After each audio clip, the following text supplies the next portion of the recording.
It was access no traditional newscast could get, but Vice News was alongside the white supremacists who were behind the unrest in Charlottesville.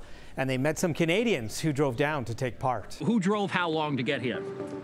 12 hours from our car. We've been driving from north of the border, so.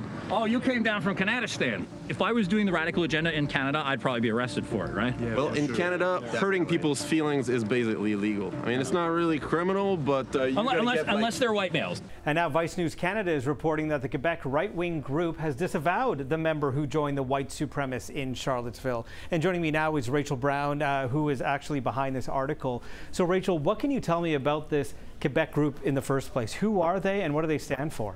So this particular right-wing group out of Quebec is La Meurthe, which is French for the wolf pack, and they're a group that espouses anti-Islam, anti-immigration. They're really campaigning against what they describe as Sharia law. They sort of have popped up over the last year. They go to rallies. They are pretty active on social media, and so they're a group that, you know, is part of the alt-right, although they don't like that label. And they don't want to be called racist, do they? Exactly, yeah. Yes.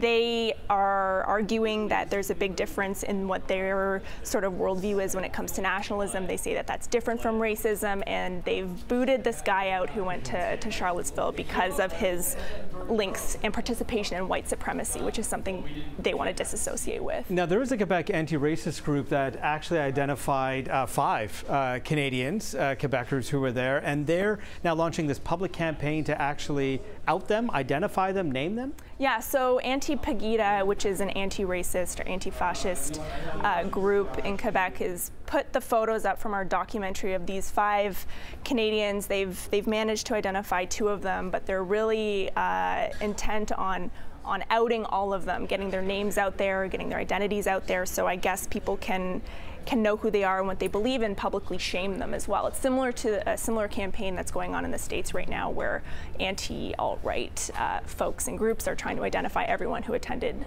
Charlottesville. And you've spoken to both of them?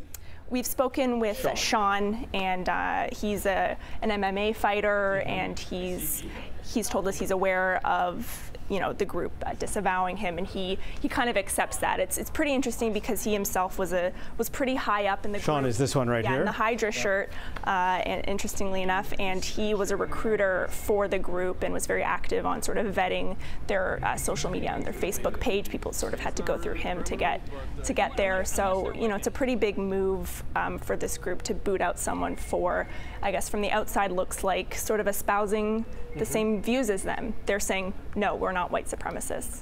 I'm interested about Sean now, and what are his thoughts now post Charlottesville and after everything that's happened? Did he express any regret about going?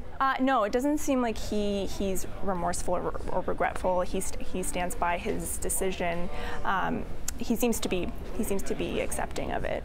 All right. Thank you for joining us. Thank you. Okay, and you can find the article at Vice Canada.